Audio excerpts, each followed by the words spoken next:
Hey guys, Cyber. Relax! I was just gonna get there. Anyway, as this little buddy was saying, 80% of you aren't subscribed to the channel, so hit that subscribe button. It really helps.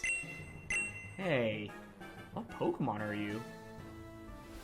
With the release of Brilliant Stars on February 25th, 2022, and the return of official major events for the first time in 2 years, players had more reason than ever to practice, innovate, and understand the standard format. With over 9 full sets of cards in standard format and the brand new V-Star mechanic included in Brilliant Stars, many players, both new and experienced, were still claiming that the format would be dominated by Mew VMAX Genesect V, the main archetype from the previous set, Fusion Strike. The first major IRL event back was Brisbane Regionals in Australia.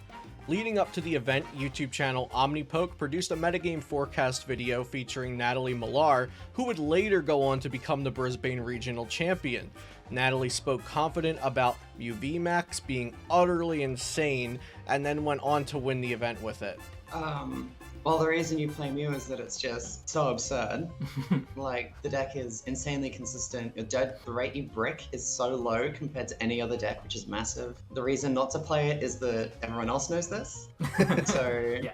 Mew VMAX ended up taking 7 out of the top 16 spots at Brisbane Regionals, including 1st and 4th place. This is a substantial percentage, but was not enough to definitively say that Mew VMAX is the only deck to play if you want to win.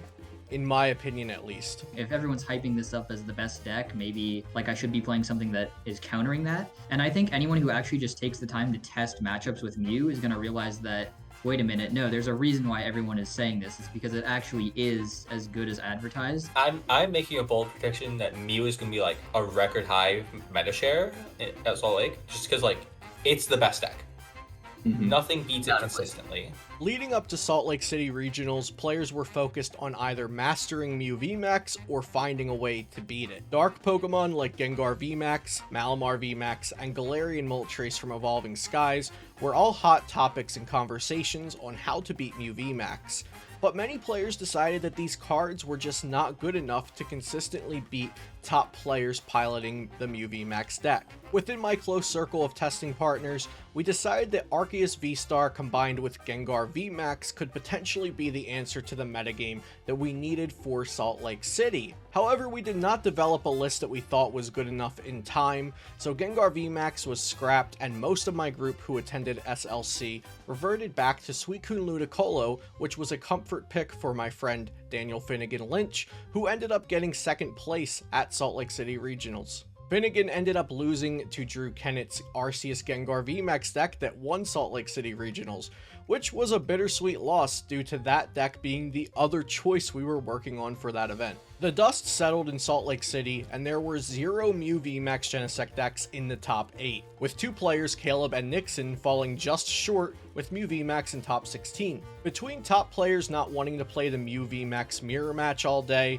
and plenty of innovative decks succeeding, like Charlie Lockier's Arceus VMAX Beedrill Sandaconda VMAX deck, this event proved that Mew VMAX was not as high and mighty as players may have thought. Following Salt Lake was Liverpool Regionals in Europe. Former world champion Robin Schultz won Liverpool Regionals with a complicated Rapid Strike Urshifu VMAX deck. Rapid Strike Malamar, a deck which is notably very budget friendly at an estimated cost of $30 US, placed 2nd and 6th at this event. Mew VMAX had several good placements, including 3rd and 8th place, but again, not showing complete dominance as was expected just a few weeks prior. The final regional championship of the month of April took place in Sao Paulo, Brazil, and was won by Bruno Sermon piloting Arceus Inteleon. Arceus Inteleon has become the premier Arceus V-Star deck and is very adaptable both in terms of deck list and in-game strategies, making it one of the best decks moving forward. Mew VMAX was the 2nd place deck,